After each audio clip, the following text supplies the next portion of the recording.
Can you hear me, mate? I can't hear you. Got no audio at all. Can't hear you.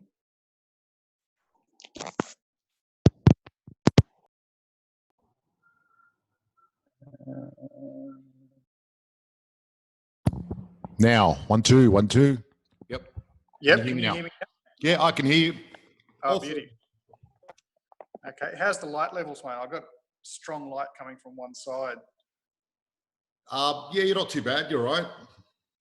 I'm going to try and switch around a bit. See if this is any better.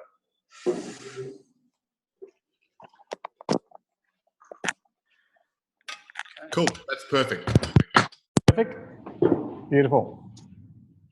Excellent. Hi, Jeremy. And hello and welcome to the Ugly Truth podcast. And how are you this fine morning? It's quite rainy here in Adelaide. Yeah, in Brisbane, we've had 5 days of rain. I think I put a load of sheets and doonas on the line on Monday, and it's now Saturday. I actually took them off the line last night and put them in the dryer. After 4 days, I went, nah, that's it. Fair enough. Fair enough. Not used to that in Queensland. So Bitcoins have a bit of a bounce back recently. Yes, mate. Most And definitely. I wanted to talk to you about, because let's first talk about, what your credentials are, because you're a qualified financial planner. Yes. Yep, and you did that for quite a number of years. Since 1992. Wow, so quite a while. Yeah, a little while. Yep, and I started when I was 4. Very good. I started my first business when I was 8, so there you go. But I had a paper run. It wasn't any, financial planning. Right. Yep. So what have you been doing yourself? Tell me. Mate, I've had, since 92, I've had half a dozen financial planning businesses, all startups. I've also had half a dozen retail businesses. I sold my last financial planning business in 2010 and started actually working with other business owners, financial planners, builders, all sorts of different businesses, winemakers. And using my experiences that I'd gained from running startups, and obviously, being young and silly, I'd made a lot of mistakes, and Yep. I'd learned what not to do, and I'd learned some pretty cool tricks from a lot of mentors along the way, and some of them very, very successful in business, multi-millionaires, and a couple of billionaires that I'd run across as well. Wow. Cool. And learned a few tricks and was sharing the tricks with others, and yeah, it's been an interesting ride, mate. Well, I'm looking forward to hearing about these billionaires. You can always learn something from a billionaire, you know what I mean? Absolutely. But they say in the modern economy, see, 100 years ago, the rich had factories and they were exploiting the workers, and it was just a matter of exploitation. But now, to become a billionaire, you've got to help a billion people. Mm-hmm. And I really like the way the paradigms change, where the more you help people, the more money you make in the modern paradigm. And I think it's a much healthier, better way of doing things. You know what I mean? A lot of people don't realize that, but you look at a lot of the new billionaires, they've helped a lot of people and done a lot of good, whether intentionally or not, but that's the way it works now, Yeah, I think Henry Ford, like way back when a millionaire was actually a decent amount of money in the 1920s, 1930s, he realized that a lot of the guys working for him couldn't afford one of his cars. Yep. So he increased the minimum wage, and everyone's going, like, you're going to go broke by paying these guys extra money. He's paying them way more than what the going rate was. But he realized they were going to go out and buy his cars, and great idea. money came back to him. At its own market. I like it. Yeah. Whatever you send out comes back to you. Yep. Fantastic. So what are you doing these days? Tell me, what's your latest thing? I'm still business coaching. I've still obviously kept a finger on the pulse with finance, and even though I sold my financial planning business almost 10 years ago, I've still been dabbling in that for myself and with other clients. Obviously, and not having the licensed financial planning practice, I can't give specific advice and say buy X, Y, Z product. But still, many years of experience, I can give general advice. And if someone needs to buy a specific product, they can get it through someone else. So I can tell you what's going on in the world, but you can't actually buy a stock or a share through me. Okay, So, excellent. Great, because I've got a lot of questions because as you probably know, I invest in property. mhm. And 99% of my money's in property, and I love property because property just works for me. You know what I mean? Yeah. Properties double every 7, 10, 12 years or so, and it's pretty stable. Now, Mhm. but I still believe in diversification, and I don't want to be everything in property because you can't put all your eggs in one basket. And Yeah. there are certain other things that can do well. And what I've been doing is I've been deciding to diversify a little bit. For example, I took 1% of my wealth and put it into cryptocurrencies. Mhm. And 1%, the reason I chose 1% is because I don't know much about crypto. And I know it's very volatile, can go up and down, but Yeah. you might make a lot of money, you might lose it all. But if I lose Exactly. 1%, I really don't give a shit. It doesn't Yeah. matter. Yeah. And I think, you know, and a lot of people ask me about crypto, and I said, look, put 1% in. If you make some money, great. If you don't, you don't, because we don't know where it's going. I mean, interesting what's happening lately with crypto. And I think I want to ask you about this because Facebook are now launching a cryptocurrency, which is going to be backed by actual value. Mhm. So therefore, they're going to try to stop the fluctuations. A lot of big companies have joined in and paid 10 million each, which is not a lot of money. 10 million, it's sweet FA for these companies. For a you know, big company, companies like PayPal and all that sort of stuff. So there's a conglomerate of big companies creating this cryptocurrency. Now, a lot of people say that that may compete with the US dollar. Yes. And I'm fascinated by that because one, I've noticed since Libra was announced, Bitcoin's gone up and a few other coins have gone up. Mhm. And what was your take on this? Basically, it's very interesting times, and like what made me really good at picking stocks and even picking properties through many years in the market is using the economic clock. Which, if you haven't heard of that, Google that, check it out, Yep. because things move in. The clock is great because we've got the positive property. We've got the property clock. Yep. Yep. But the economic clock's slightly different because shares and property can be counter-cyclical, can't they? Yeah. So when you were saying before that the property doubles every 7 to 10 years, it's absolutely correct. In blue chip stocks, your money will double every 7 to 10 years. But the interesting thing is, if you look at the major millionaires and billionaires, they double their money every 4 to 5 years. So they basically move from because property will go up for 7 years and then it'll sit flat for 5 years. It will. And while it's sitting flat, the other guys are making money in their stocks. And then when the stock market, before the stock market crashes or flattens out, they move their money back into property. And that's particularly in the US and in Australia, where those are the major markets. Obviously, we've only had crypto for the last 10 years, so it hasn't really been a major market. But we have had other things, and the US dollar has been the major settlement currency since 1945, when most of the major nations in the world participated in World War II and lost truckloads of money. Obviously, even the losers lost a fortune, but even the winners to actually battle the Nazis and that sort of stuff, it pretty well bankrupted the UK and a lot of other European nations. And they borrowed from the US because the US was producing cars and oil and all sorts of things back then. It was a huge economic boom for the US with that war happening. Yeah, absolutely. And the US made an absolute fortune and then continued to make a fortune by making their currency the settlement currency. So if you wanted to buy oil, if you wanted to buy gold, if you wanted to buy any of these other currencies, you had to settle in US dollars. And so for the last... How did that pull that off? I mean, wow. Like, what was there a settlement currency before the US dollar? Was it like the pound? No. The pound was silver backed. The US dollar was gold backed. If we go back to sort of 1913, like World War I. Is that why they call it pound sterling? Exactly. Yep. And then they removed it from the gold standard for international settlements. Removed it from domestic settlements first, and then removed it from the gold standard for international settlements, which basically meant the US could operate like a world bank, and they could just print more and more money and lend money to other nations and have these nations always transacting in US dollars. Now, that's amazing. I mean, it sounds like a real, how smart is that? Let's get everyone using our currency and we can print it and make money out of it. Yeah, well, when everybody was broke and everybody needed to borrow money from the US could basically write their own rules and just say, hey, this is what we're going to do. And if you don't do it, we're not going to lend you the money. So that was part of the IMF, the International Monetary Fund? Yes. and the World Bank and setting up the central banks and things like that. Most Was the central banks are Rothschild's banks. Was there a World Bank before the US did this currency thing? Mate, back before my time.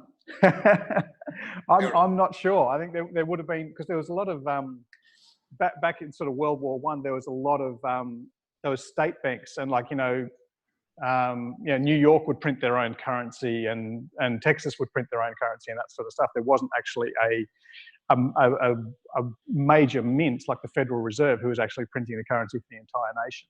So you change dollars as you cross state lines. Yep. So America pulled this off and started using American dollars for transactions. Mm-hmm. And there's a few conspiracy theorists out there that say, as soon as a country decides not to use petrodollars, change their oil for American dollars, suddenly the Americans would invade and destroy them. I mean, is there any truth to this, or is it just a conspiracy? Or well, back in 1990, 91, again, I was just a very young fella. I started working as a journalist. Okay. Back then, when the original Gulf War was happening. Yes, I remember seeing it on TV. I was living in Sydney at the time. Yeah.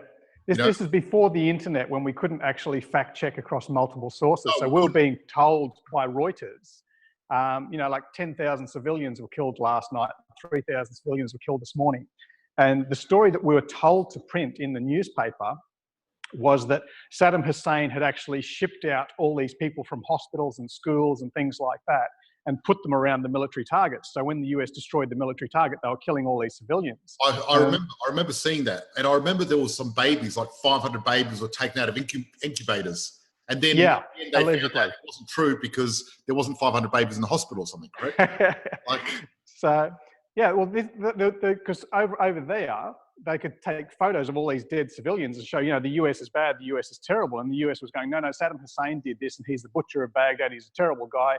And back then I was thinking, like, I was reporting the news, but I was also thinking, like, he's got to bus people out there, like they've got to chain them up to stop them running away. They're going to need porta potties around these military bases. They're going to need food for all these people. Like, it's pretty difficult to ship 1,000 people or 10,000 people out to a military base in the middle of nowhere. So I was questioning the news back then, but we didn't actually find out until a few years later that the so-called smart bombs, the US smart bombs, only hit their target 7% of the time. 93% of the time they went off course, and the US bombs were actually blowing up hospitals and schools and churches and things like that. So that's why the people in the Middle East had all these pictures of these dead civilians, because the US was actually really, really bad shot. Saddam Hussein wasn't so bad. Mm-hmm. I mean, annexing Libya was within his mandate to do that as a leader in the Middle East. Kuwait. His big bad crime was saying he wants to actually sell oil to the world and settle in gold, because he just wanted to accumulate gold, oil. That's what he had. He didn't like the US. He saw the US as a big bully, and of course they proved him right. But that was his big crime, is I don't want to settle in US dollars. And if the Middle East and countries who buy oil from the Middle East stop settling US dollars, everyone stops buying US dollars, the currency price would fall. And that would hurt the economy in the US. Mm-hmm. So, and there's been a couple of other people who have wanted to settle in gold instead of US dollars as well. And in the last couple of years, we've seen repeats of history, where now the Chinese and the Russians are buying massive, massive amounts of gold, 145 tons of gold, which if you work it out on a per ounce price is a fortune. And the Chinese have sold off $200 billion worth of US currency, US Treasury bonds, in order to buy gold, because people are starting to lose faith in the US dollar and the US's position in the world. So gold started going up recently, correct? Yes. Well, when you say Bitcoin's gone up and gold's gone up, it's like maybe it's an illusion. Yes, that's what I was going to ask you, because everything's measured in US dollars. So, oil prices are measured in US dollars, gold's measured in US dollars, Bitcoin and these other cryptos are measured in US dollars. So it looks like all these things are going up, but if the US dollar is going down, it makes these things look like they're going up. Of course. Because it used to take, $1,000 US to buy one Bitcoin. Now it takes, $15,000 US to buy one Bitcoin. So has the Bitcoin gone up or has the US dollar gone down? Oh, yes, of course, because it's all relative, isn't it? Yeah. Well, what's happened to oil compared to US dollar? That's a good question. I don't keep much of a price. So I know gold and crypto has gone up compared to the US dollar. Yeah. And usually if it goes up for the US dollar, it goes up for the Australian dollar and every other dollar for some reason. It's all sort of. Yeah, because the Australian dollar is denominated in US dollars as well. So, Australian dollar's been 70 US cents for a few years now. Well, yes. I mean, at one stage we were stronger than the American dollar. Absolutely, 2-1. Because I remember before we floated the dollar, we were actually higher. Yeah, 1983. I think we were like $1.50 or $1.80 or something like that. Yeah, because I remember as a kid, I was like 8 or 9 years old. I found $10 US, and I was surprised. And it wasn't much Australian dollars at the time. You know what I mean? Yeah. And even the pound, like the pound sterling, I think was 3-1 with the US dollar back in the day. But the US dollar, because it's been used as settlement currency, basically they've locked people into this system where everybody has to buy it. And that's why Libra is very interesting with the Facebook coin, because I'll be able to buy, if I wanted to send money to my friends in the US, I've got to go down to the bank and buy the US currency. So I'm paying a bank transaction fee, I'm paying a bank transfer fee. Yep. And then there's the exchange rate, which is going to hurt me as well. Yep. But if Libra becomes, there's 2.7 billion people on Facebook. It's the most populous nation on Earth, really. And if I want to send money to people internationally, I can simply buy the Libra, send them the Libra. As far as we're aware at this stage, there's no currency transfer fees, or very, very minimal currency transfer fees. Okay. And that's something we've seen with crypto as well. You'd almost keep your money in Libra, so you can. So for example, I went to South America recently, and I had to change my money. Funny enough, some countries I had to change it to US dollars because they don't have the local currency. They don't like the local currency. They prefer US dollars. Like for example, I went to the Galapagos, and that's Ecuador. Yeah. They don't use the local currency. If you give them the local currency, they don't like it. You give them dollars. Yeah. And a lot of countries are like that. So, and obviously the exchange rate and everything else is a killer. And if I could go there and pay Libra instead, I would have saved a lot of money. Yeah. I mean, I've got friends and family in US, UK, Africa, and Indonesia. And normally I'd try and send them a bit of money if I can, because, third world countries and that sort of stuff. And, my family in US and UK, not necessarily third world countries, but I love them. And it's a lot cheaper to send them money than it is to send them an actual hard gift. Yep. But sometimes you're paying $30, $40 in bank transfer fees, and sending money into Africa and Indonesia is sometimes $70 for a bank transfer fee. It's funny. It costs more money the poorer the country, isn't it? Yeah. Funny. So Christmas before last, like 18 months ago, I was actually emailing them Bitcoin because it cost about 13 cents for the transaction, and I could send them $50 or $100 worth of Bitcoin. It would cost me 13 cents. Yep. And at the other end, they can either choose to hold onto it, or they can cash it out and accumulate their local currency and go and spend it, buy things. Yes. So I was using it for transfers back then, like 18 months ago, because it wasn't being accepted in normal businesses. But now we've got businesses who are accepting Bitcoin right alongside their FPOS machines. Yep. Brisbane Airport, I think, is the first airport in the world that every single, like the sandwich shop, the t-shirt shop, anywhere that you go, it's a giant complex in the Brisbane Airport. You can buy everything there. Every single business in there will actually take cryptocurrency. So people can come off a plane from China or India or Africa or whatever, they can just land and they don't have to go and pay 3% at currency exchange. That is awesome. But when you say crypto, does that mean just Bitcoin or other cryptos as well? Bitcoin and other cryptos, so Ethereum and Litecoin and Bitcoin Cash. Yep. Wow, that's amazing. I mean, I did a few transactions with Bitcoin, a few business transactions last year, and also gave my nieces and nephew $100 Bitcoin each, just for a bit of fun. And I thought it was a good present for them. Yeah. I've been playing around with Bitcoin. I bought some Bitcoin last year. Now it's bounced back up, funny enough. So I've broken even. And look, I expected to lose money, so I wasn't too concerned. So when Libra, do you think there will be an opportunity to make money out of buying Libra, or do you think it's going to be very stable and not go up like Bitcoin? Well, because Libra is backed by a basket of other currencies. Like it's like saying, buy the Chinese yuan or buy the Swiss dollar or buy the Canadian dollar. If it's backed by other currencies, then realistically, throughout history, and we're talking like thousands and thousands of years, every single fiat currency is eventually devalued to zero. So the Romans used to trade in gold coins and silver coins, same with the Egyptians. And then over time, they started making these worthless coins and saying this one's worth one gold piece, or having paper currency and things in China and parts of Europe. So all of those paper currencies are now worth zero, and we've seen that. Yeah. For our listeners, can you explain fiat currency? A lot of people don't understand what that means. Just fictional currency, basically. Like, I give you $1. If you're a caveman in the middle of Guatemala or something like that, you look at a piece of paper and go, it's worthless, because you don't know what it is. There's nothing to it. But if I gave you a piece of gold or a piece of jewelry or a piece of, piece of pork even, you can see that the thing is actually there. So it's fictional currency. You go back to, we're saying like 1900s, like World War I, $1 was a lot of money. Like, you'd get paid $4 a week. And they've still been using the $1, but obviously over time, it's lost 90% of its value. So, anybody who's over the age of 40 will tell you the story, I used to go to the movies and it was $1.50 or $5 or whatever it was to go to the movies back then, because that was a lot of money back then. So all paper currency is devaluing. So back in, I think it was 1905, 1910, somewhere around there, $1 would buy you a suit. An ounce of gold would also buy you a suit. Now, $1 can't even buy you a tie or a handkerchief, but an ounce of gold can buy you a really nice suit. So the gold has kept its value, property has kept its value, blue chip stocks have kept their value, but the paper currency keeps going down. So yes, Libra will be good for settlement, because we do need cash. Sometimes you go to markets and places that don't actually accept FPOS, so you need a bit of cash sometimes. But it's just going to attract people into crypto. I don't believe that Libra is actually a true cryptocurrency, because it's backed by a basket of other currencies. It's not limited. Like, Bitcoin is only ever going to be 21 million Bitcoin. In the year 2040 or something like that, or 2140, sorry, the last Bitcoin will be mined.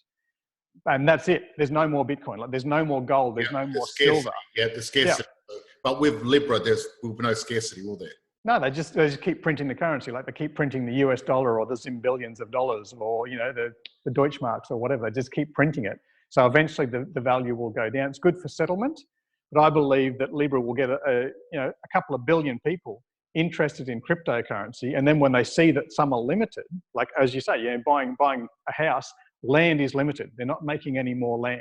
No. And the stocks in BHP or some of your blue chip stocks, NAB or whoever, those are limited. You simply can't get any more. There's just that many. That's all. So those will go up, whereas the currency will devalue.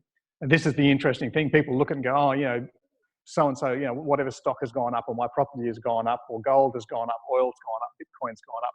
Maybe a lot of those things is the currency actually going down, and you need more currency to buy the property. Like, you know the example of Zimbabwe 10 years ago, when you needed shopping bags full of money to go and buy a loaf of bread. Yep. That's fiat currency on fast forward. Yes. Their inflation rate was 68 septillion %. Our inflation rate's only 1 or 2%. What's that? They had $1 billion note, didn't they?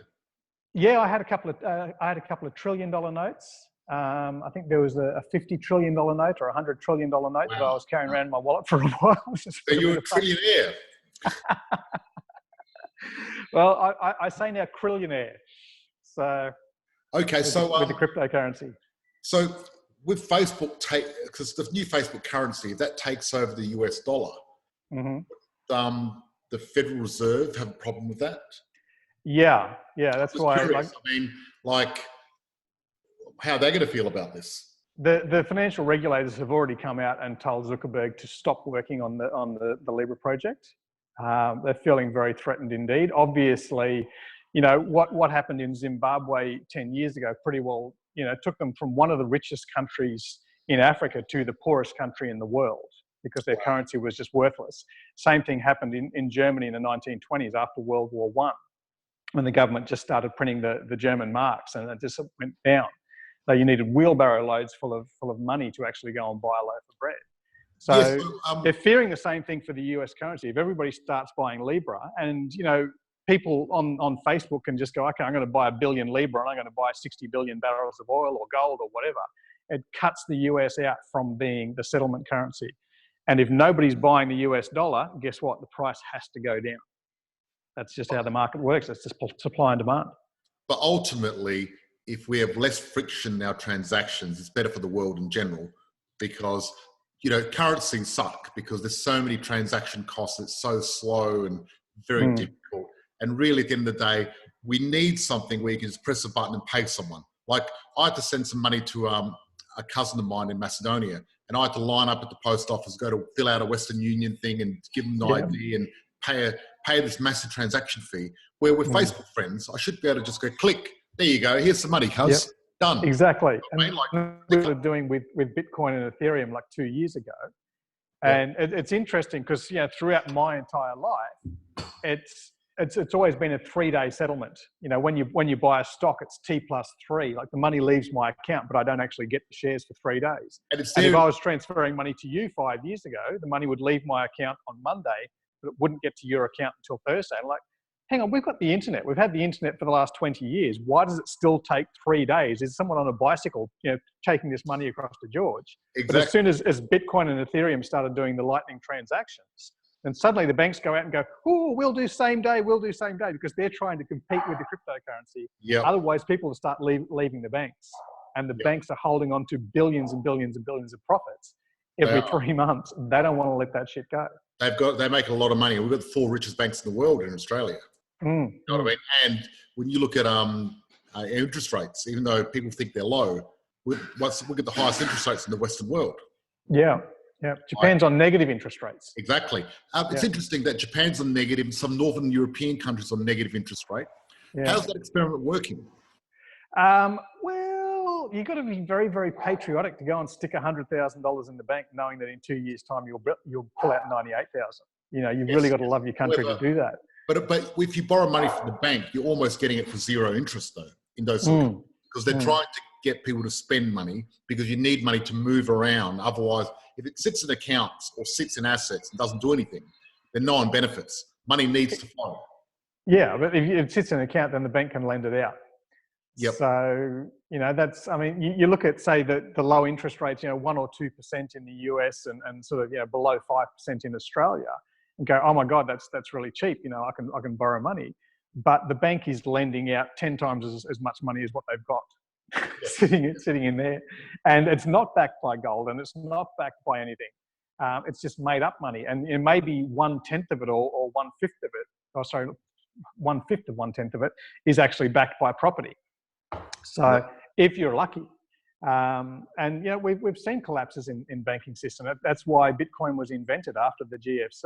You know, when the banks started going bankrupt, and you know, 2008 GFC was basically a replay of 1930s. You know, the Great Depression, the banks going bankrupt and going, what did we do? We lent out too much money too quickly, and we didn't follow the rules. Well, so people are starting to lose faith in the system. A lot of the banking practices in America were pretty bad then, but I mean, Australia didn't get affected by the GFC.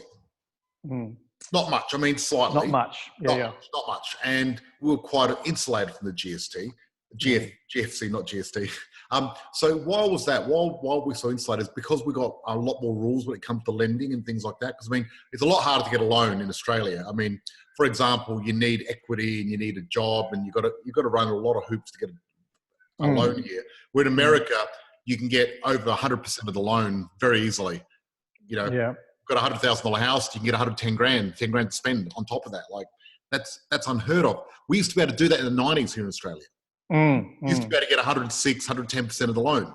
But you know, and some of those started to go bad. And you know, in defence of the Australian banks, they saw that was starting to go bad, and they put the limits on it. I was actually working in the bank at the time, back in the mid-90s.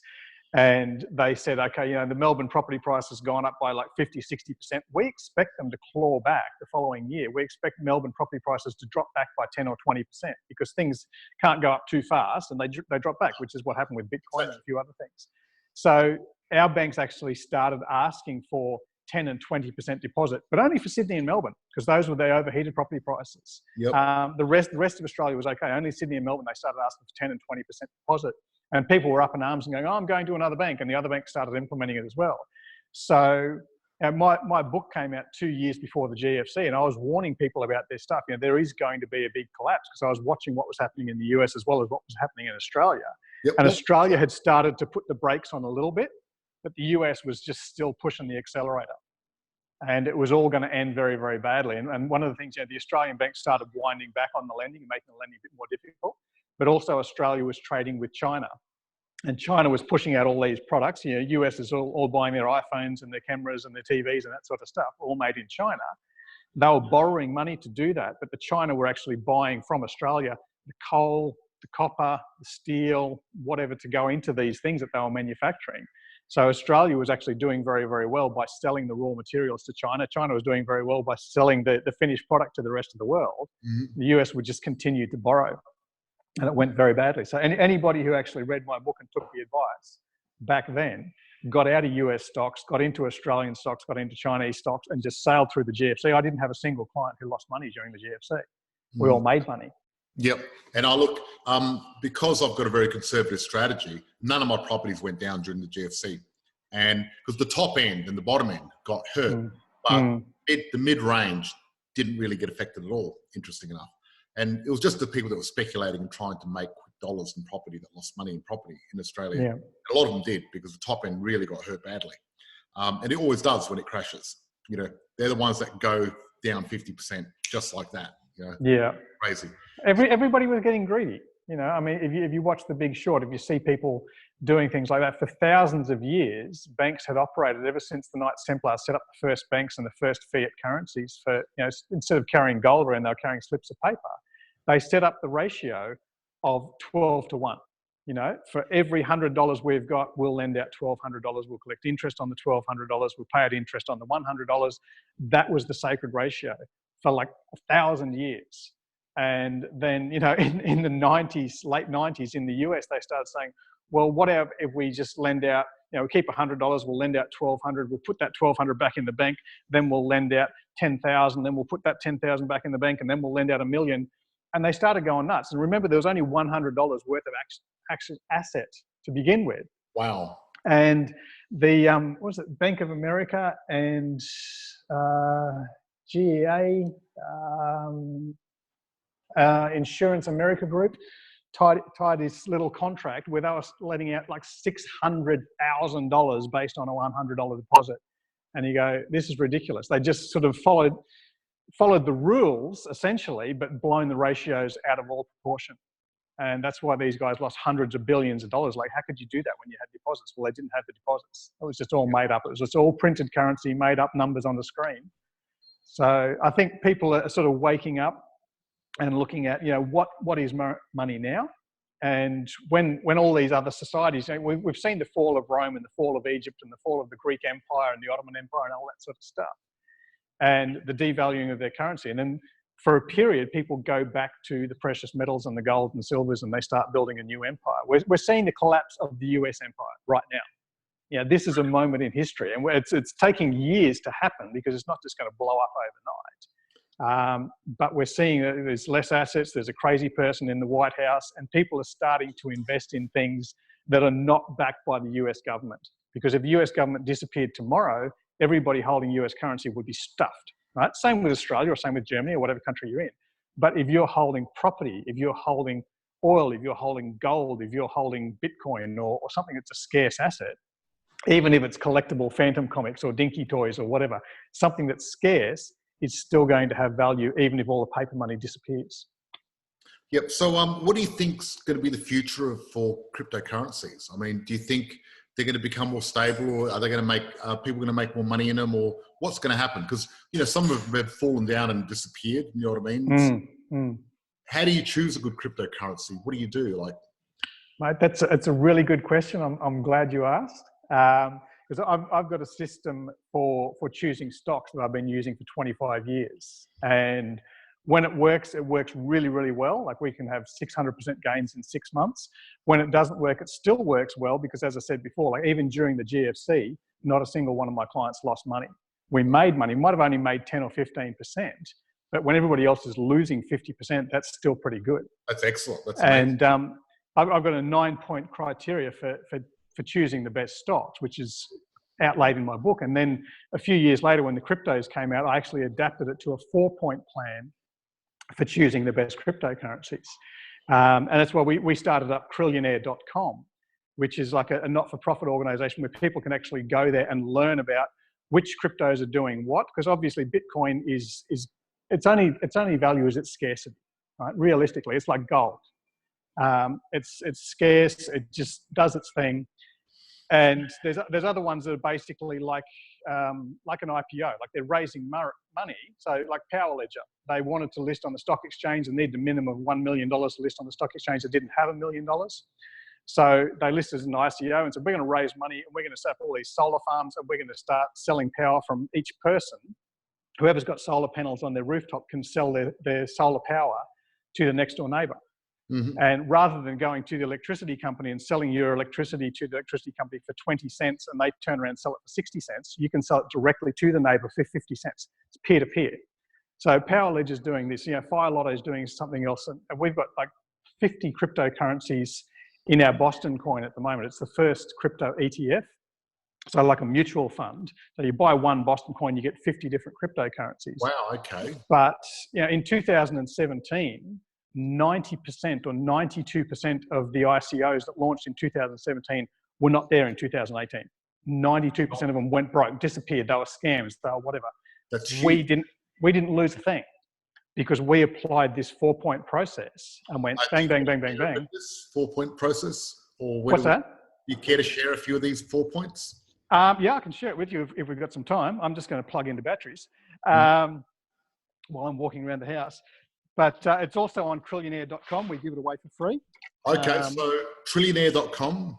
Yes, so CRYLLINIONAIRE. Yeah. How do you spell trillionaire? It's like billionaire with a cryptocurrency in the front. So trillionaire.com. But just briefly, it's 4 points. It's very simple. We call it the coin process. So C stands for the C-suite. Like check out the CEO, the CFO, the whoever else is running this thing. Because there were a lot of scams where there was no real people behind them. They actually had fake pictures and there was no LinkedIn profiles and things like that. Yep. So the O is for the offering. What are they actually doing? So Fire Lotto is running a lotto on the crypto blockchain where you can actually buy into lotteries all around the world. So people will know in the US, if you win the lottery in the US, you've got to declare it for tax. So you may lose up to half of it. In Australia, you won't lose up to half of it because we don't pay tax on lottery winnings, but the lottery winnings are a lot smaller. And that's because 20 or 30% of the money from the prize pool is actually going to the government to help the government run anti-gambling or schools or something. But there's some countries where the government only takes 5%, so the pools are much, much bigger in other countries. So Fire Lotto allows you to buy a coin. You can play the Russian lottery or the Swiss lottery or the whatever. You can win hundreds of billions of dollars, but it's all paid in crypto. So your own government doesn't know about it. If you're in the US, I'm not suggesting this as a strategy, but just telling you it's potentially possible that if you win a massive, massive prize and nobody knows about it, if the government doesn't know about it, and you can still travel the world and you can still spend your crypto, then that's between you and God. It's no longer between you and the tax man. Yes, but winning the lotto is not easy. I mean, the chances of winning are very low. So, I mean, it's gambling. If you're going to play the lotto, you may as well do it through their system. If you're going to have solar panels on your roof, rather than selling them back to the electricity company and the electricity company making a profit, you may as well sell them peer-to-peer. There's a lot of peer-to-peer things happening. Even Libra, you can send money to people without the banks making a profit in between. Yeah, which is pretty cool. So I really like the way we're reducing friction in the marketplace for lots of stuff like that, which is excellent. Can you do the panels in Australia or just? That's a good question. I think the grid won't even let you do a lot with the solar panels here. They're really There was a couple of companies. There was one setting up in Europe. We interviewed the CEO. I can't remember the name of the company right now. As I said, like we sorted through thousands and thousands of different cryptos. Yep. So you got I did interview a lot of the CEOs, which we put the interviews up on trillionaire.com. We've also got group chats like which is the best wallet and that sort of stuff. And I has left my head because I've started talking about other things. Yeah. So we've got the C-suite, we've got the offering. I has left my head, but it's on there. It's on the website. And the N is for the network. So looking at, do they have Facebook? Do they have Twitter? Do they have a Telegram group? How many people are actually talking about this project? Because some of these coins, and if you're around in 2017, you remember the Fruit coin and a lot of all these other rubbish things that actually they'd spent thousands and thousands of dollars. One actually spent $20,000 on a single consultant, and his only job was to convince John McAfee that it was a real company. That was it. Because Wow. McAfee was actually checking out a lot of these scams and things were going on. And this guy was actually, his job was to lie to John McAfee during an interview. He was paid $20,000 for that, which he did. He lied. John McAfee believed it. He put it on his Twitter. Thousands of people bought this thing and millions of dollars disappeared within a week. Wow. So Wow. you got to find out if there's other people talking about it, if there's actually friction with this thing, if there's people using it, because Power Ledger, it started off in Perth. A couple of guys in a garage basically just didn't have the money to list on the stock exchange, but had this great idea, and they got the network there. Richard Branson was one of the investors. Richard Branson was one of the early investors into Power Ledger. Yeah, so which is what gave it to. Going to invest. That's a pretty good investment, I'd imagine. Yeah. Yeah, I mean, Warren Buffett's not going to invest in them, but if you see someone who's got a few million or a few $1 billion investing into them, and this is the thing with crypto, it's supposedly quasi-anonymous, but it leaves a trail. So if you send me some money, I can actually see that I've now got your wallet address, right? So I can actually see, like, I can't take your money, but I can see if I wanted to go and check on the blockchain, I can say, oh, George has also sent $1,000 to this guy and $10,000 to that guy and $5,000 to that guy. I don't know who you've sent the money to. But you I don't know what you were paying them for. Wow, okay. So, you might have been paying for construction costs. You might have been buying drugs and guns on the dark web. I have no idea. But once I've got your wallet address, I can actually see, oh, there's transaction from George. So if Richard Branson sends me money, eyes for investors. Sorry, I gave him out of order. If Richard Branson sends me money, I've got his wallet address, and now I can just look and see, okay, Richard Branson sent money to this and to this and to this. If I want to, I can actually check out all the other wallet addresses. I could eventually sort of find back and go, oh, Branson invested into this, Branson invested into that. Same as with when you're buying stocks and shares, there's a public ledger. So you can go and look in the AMP building, and there's a ledger of all the people who hold AMP shares. So you can find out who the biggest shareholders, whether the banks are buying into them or whether the billionaires are buying into them. So it does leave a bit of a trace. You can find out who are the early investors in some of these things. And if you think it's someone with a brain, like the Winklevoss twins or Richard Branson or whoever, then you go, okay, he's not stupid. If he's putting $1 million into that, I mean, as you say, it's 1% of your money, but if Richard Branson loses $1 billion, he's still going to be a billionaire. But he's going to actually spend a few dollars checking out before he puts $1 billion in there. And anybody who's actually going to start investing in crypto, before you put $1,000 into crypto, at least spend $50. Like, spend $20, read a book on crypto, do a training course, watch a few YouTube videos, spend 24 hours, watch all the YouTube videos you can find. Yep, you've got a book, haven't you? Not on the crypto, on the investments. I'm just in stocks. Yep. Okay. Yeah. So the Trillionaire blog is just what I've been doing. It hasn't actually been published in paper, but it's updated there all the time. So how do I spell this? I want to find your website. Trillionaire blog. Trillionaire with a C. Yep. CRY. Oh yeah. Yep. So Trillionaire.com is the not-for-profit organisation where we just give a lot of free education. And basically say, this is what we're buying, this is why we're buying it, this is the best wallets, this is how you can get free Bitcoin and things like that. And then Boston Coin is actually the ETF that we run. Yep. And that's at bostontrading.co. So for people who just say hi, Marco. There's the CEO. We needed something to name the coin after, and I was planning and trying to come up with a clever name like Trillionaire, and the Boston Terrier walked into the room. So I went, hey, Boston Coin, why not? So, but yeah, obviously, I'm looking at using the system which I've used successfully for 25 years of picking stocks. As I say, we sailed through the horrible market of 2017 and all the scam coins without getting scammed. Mm-hmm. And we've actually set up in America, in Australia, and in Asia, different companies, so that we can actually tackle the broader markets. And again, it's like a mutual fund. It's like your superannuation. You put money in there, forget it, knowing that someone's actually looking after it for you and buying the best coins for you. It's not for trading. You know, Bitcoin and Ethereum, you can trade and you can buy burgers and pizzas and send money internationally. But this is an exchange traded fund. It's basically a mutual fund. It's just stick some money in there. You can put in $100 a month, or you can whack in $10,000 in one hit and just leave it and come back to it in a couple of years' time. How's it performing? How's it performed the last 12 months? Mate, obviously it would have been tough because all coins have nosedived. Yeah. So I don't know if anyone would have made money out of cryptocurrency the last 12 months at all. No. I mean, obviously the last couple of months, like last month, we went up 15%. Mm-hmm. This is before the big rise of the last 30 days. In the last 30 days, I think Bitcoin's gone up about 30%. But we've had some other coins that have gone up by 55 and 60%. So because we've got a parcel of 50 core coins, but we're also investing in the technology stocks, because the technology is the infrastructure. The cryptocurrencies are little cars, you know, sort of running around. Yeah. And there's the infrastructure underneath, which is the highway the cars run on. So I don't know whether Bitcoin's going to be the greatest coin in the world or whether Ethereum's going to trump it, because they're different technologies. One that we bought into is Chainlink, which is blockchain agnostic. Because if you understand the way a system works, is Bitcoin's on its own blockchain, Ethereum's on its own blockchain, Dagcoin is on its own blockchain.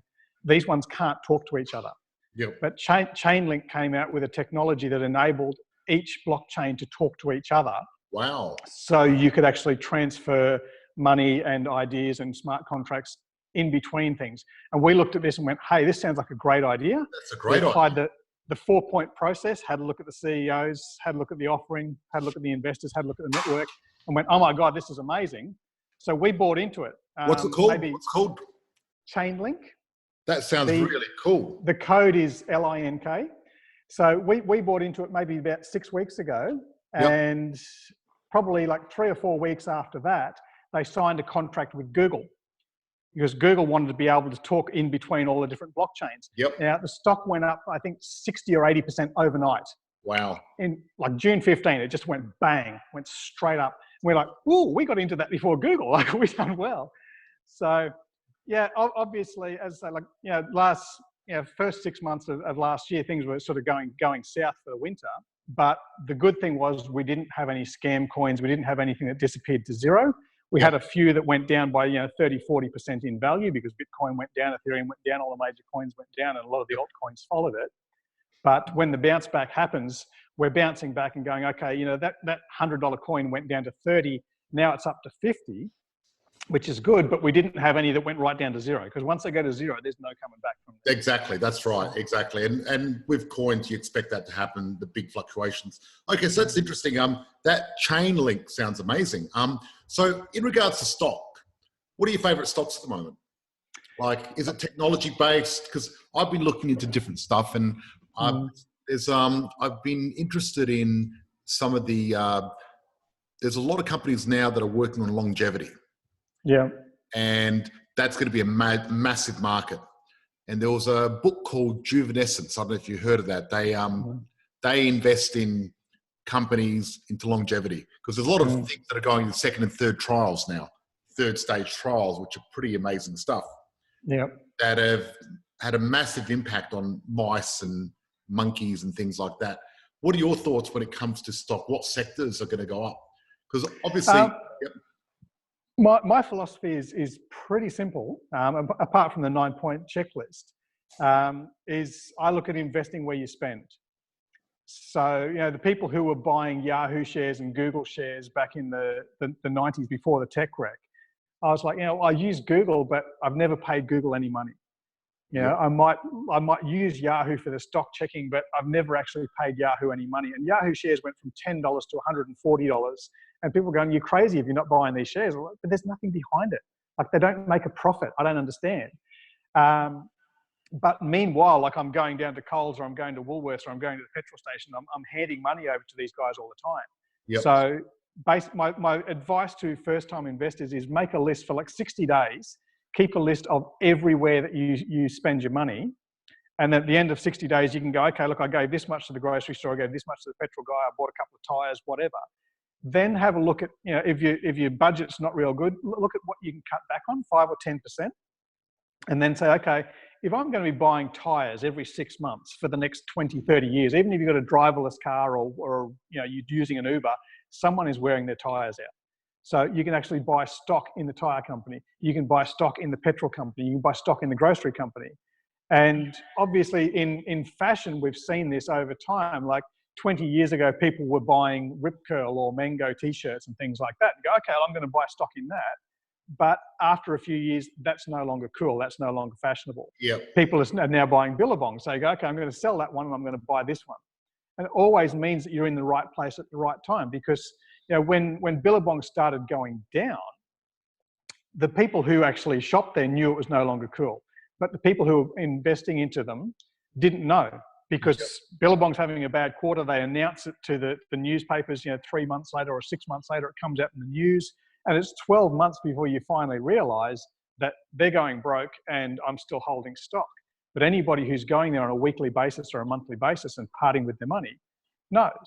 So in Australia, we had Telstra and Optus were the two big phone companies before it was fully deregulated. Yep. And I had everything with Telstra. I had 4 cell phones with Telstra. I had a fax machine with Telstra back in the dinosaur ages when we had fax machines. I had internet with Telstra. And everything was good. I bought shares in Telstra. I bought thousands and thousands of shares in Telstra when they were $3 a piece. And the shares went up to $9. And like, yoo-hoo, I'm rich like. But then Telstra outsourced. And every time you'd ring up to get customer service, you were sent to Egypt or India and you're talking to a guy you couldn't understand his accent. And I got really ticked off with him one day. And I went, that's it. I'm taking all my connections and I'm switching over to Optus. But more than that, I'm selling all my shares. So I sold all my Telstra shares when they were $9. Took all the money out and then bought Optus shares, which were about $1.20 at the time. And it was probably 6 or 8 months later before everybody else started getting ticked off with Telstra outsourcing their answering services. And the Telstra shares crashed down from $9 to $5. And I don't think they've been north of $5 for the last decade. But that was my fundamental thing. Invest where you spend, because if you're giving the bank money and your friends are giving the bank money or the insurance company or the grocery company or whatever, they're never going to go broke while you're supporting them. It's very simple. It's worked for 25 years and it'll continue to work, because when you get ticked off, you no longer go and give money to that people. That makes sense. I mean, I spend a lot of money on Facebook, so I suppose I need to invest in Facebook. Absolutely. They're making money off you every month if you're paying for the ads. So. Yep. Okay, excellent. Very interesting. What do you think is going to happen in Bitcoin next 5 or 10 years? A lot of people said it may go up to 100,000 one day. Is that true? Mm-hmm. Do you think that could happen? Well, just based on the fundamentals, I guess, is like the cost of digging gold out of the ground. There's a cost to that, right? Yep. So you're never going to, like, while gold fluctuates in value or in price against, the US dollar or whatever, it's never going to go down, so low. It's never going to be $1 an ounce, because it might cost them $5 to dig each ounce out of the ground. So no one's going to dig it out of the ground and then sell it to you for less than what it costs. No. Right now, it costs about $4,000 to $5,000 in electricity to mine a single Bitcoin. Yep. So no one's going to sell it to you for less than $4,000 to $5,000. Yeah, but obviously they'll just hold it. Yes, but electricity is going to become democratized and it's going to become very cheap with solar panels, things like that. Yeah, but then someone's got to buy the solar panels and someone's got to have the house. But sooner or later, I think electricity will be free. You reckon? Long term, yeah, because you look at most things, technology's touched. It turns like you look at Encyclopedia Britannica. You get a 5-year loan to get that stuff, and now you got Wikipedia times bigger, and it's free, right? Yeah. And technology's democratizing, demonetizing everything. Mm. Right, so sooner or later, electricity will become a lot cheaper with technology. I mean, the US has actually got more electricity produced by renewables than anything else at the moment. First time it's across that barrier, and other countries are following suit.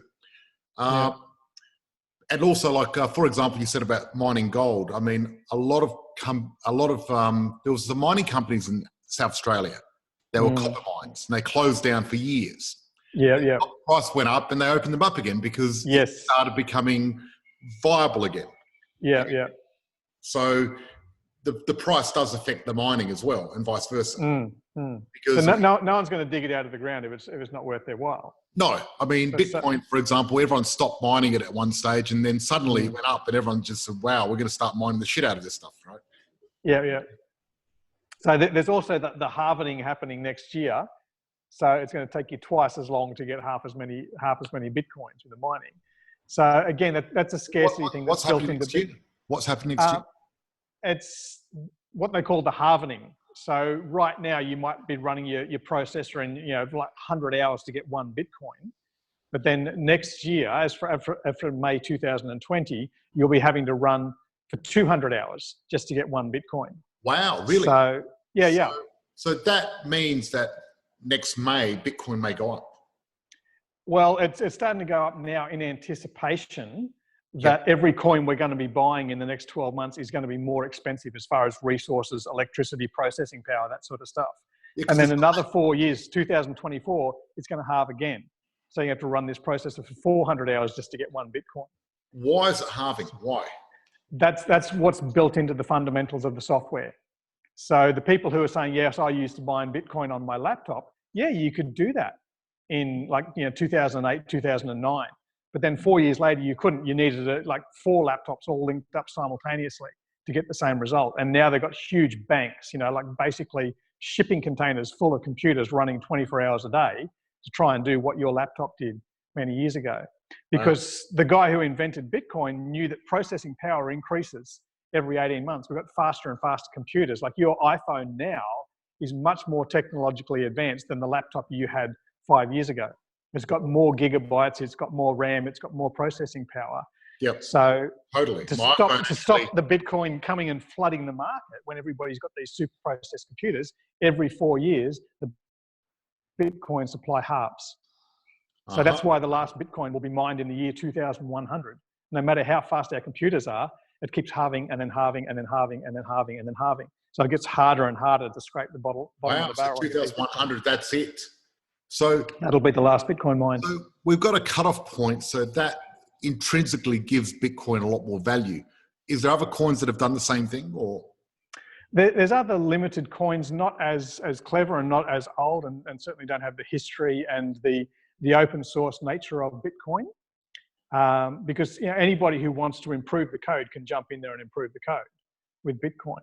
It's just got to reach consensus. So there's other sort of private coins that have tried to do similar things, and one's come out and said, oh, we're going to have 48 million coins because that's 4 times as many as Bitcoin, and we're going to do this. And like, sure, that's a scarcity. It's just a scarcity of a different type. It doesn't matter whether there's 21 million Bitcoins or 48 million of your coin and 500 million ounces of gold. It's still scarcity. But is it going to have the adoption? Is it going to have the people backing it? Is it going to have the people talking about it on the news?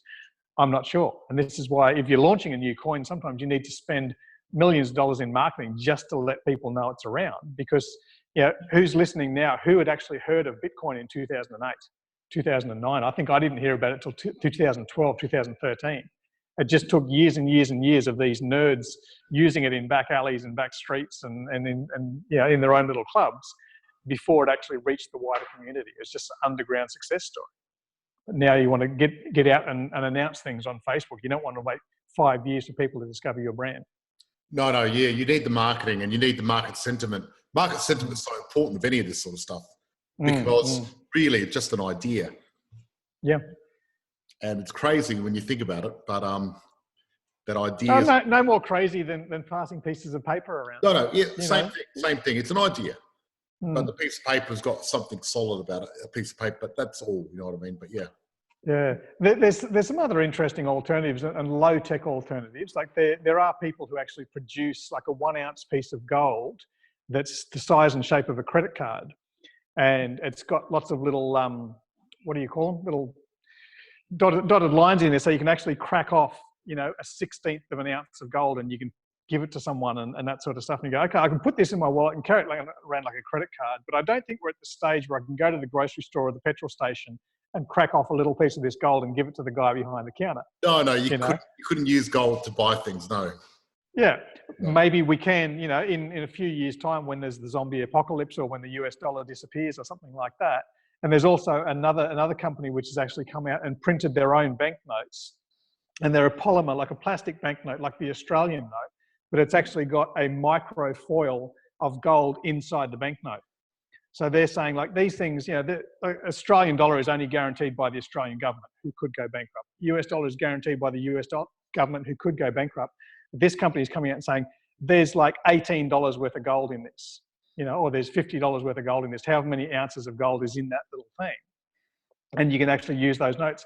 So it's not just guaranteed by the company, but it's guaranteed by anybody who can take that home, run an iron over it and melt the plastic, and then you've got usable gold. Yep. So that's a low-tech alternative. Interesting idea. But I mean, you think about going bankrupt. I mean, England's been around for a long time now, and it hasn't gone bankrupt. You know? Yes, almost went bankrupt after World War I and II. Yep. But it didn't. It's been around for They've had banks go bankrupt in the UK. Yeah, but after 160 years, you know. But the pound has been around for what, 900 years, and it hasn't gone bankrupt. But it's lost. It's lost. You know, probably 99.999% of its value. Well, you think about it. My parents, when they bought a house in Adelaide in the 70s, they paid $2,000. Yeah. That same house now is worth $500,000. However, I mean, is it worth $500,000, or do we make more money because they were only getting $400 a year? You know what I mean? Exactly. And now you're making $60,000 a year. So how do you calculate that? It's very so now you need $500,000 in a handbag to be worth what $2,000 was worth back then. So your parents would have been buying their weekly groceries for 5 kids for $10. You know. Yes. The dollars have gone down in value, but the other things, the hard assets, have held their value. They have, but when you think about it, you look at back in those days, buying a car cost like $500, nearly as much as a house. But now a car is dirt cheap. Yeah. And I remember when the VCRs first came out, we paid $2,000 for a VCR, and houses were $30,000, and you're paying $2,000 for a VCR. I mean, it's crazy when you think about it.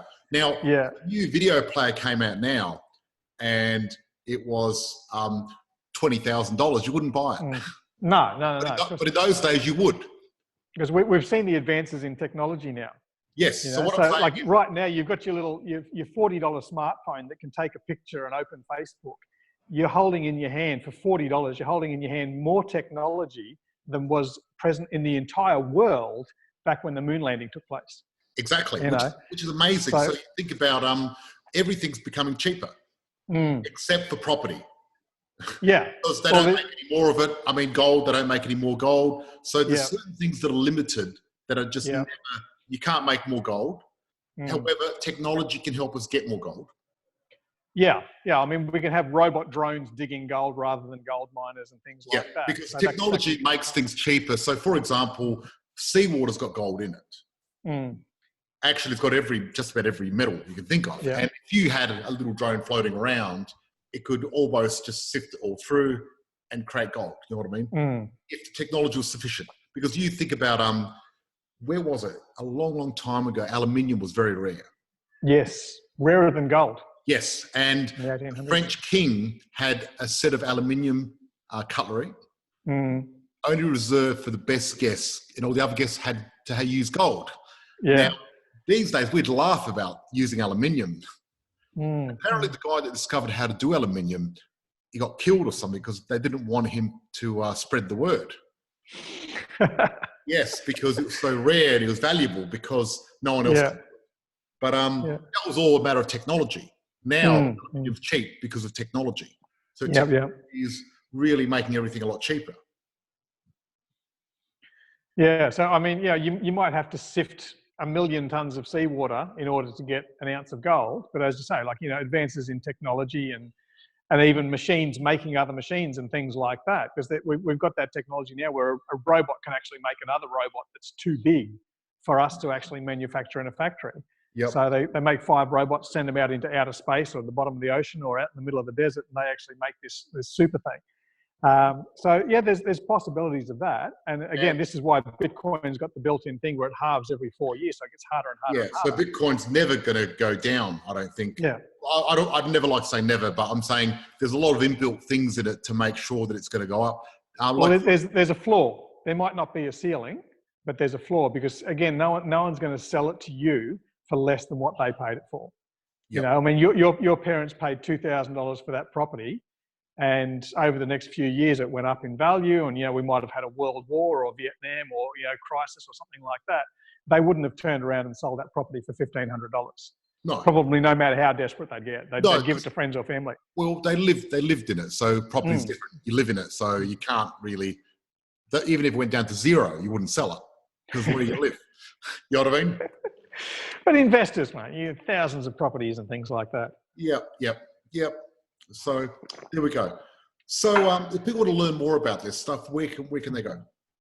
Well, they go to the trillionaire.com to find out about the cryptocurrencies. And again, it's free education, free tips, no advice, but just a lot of education. There's nothing to buy on there. There's nothing to sell. There's just basically stuff that we're doing. We're giving away the information so that more people can actually get in there and find out, okay, how do I use a wallet? How do I send currency? How do I buy currency? If you want to trade, good, but we just believe in the buy and hold. And bostontrading.co is obviously where we do the Boston coin, and we provide education. So there's actually a newsletter coming out later today. Every month we publish an update saying what we bought, what we sold, why we're buying into this. So we do that once a month. So if people want to follow us and find out what we're buying, you can go and do it yourself, or you can do it through us. Doesn't matter. You know, there's plenty of fish in the sea, and we're basically looking for the people who have got a lot of money but no time. So they want someone to do it for them. But if you've got plenty of time, then you can obviously go and do it for yourself and just follow along with the systems that we're using. Again, it's adapted from, you know, my 25 years of stock market experience, but also 200 years of studying the economic clock and looking at what happened to the stock market when World War I was on, what happened to the property market during the Great Depression, knowing what the flows and the economic cycles are like. And you can double your money every 4 to 5 years rather than doubling your money every 7 to 10 years. Cool. Awesome. Excellent. Jeremy, thank you so much for coming on the podcast. Thanks, George. Chat to you. You have an excellent day. Looks like the weather's cleared up here in Adelaide, so awesome. Might get you washing dry. That's right. Cheers, mate. Bye-bye. All good. Thanks, George. Cheers.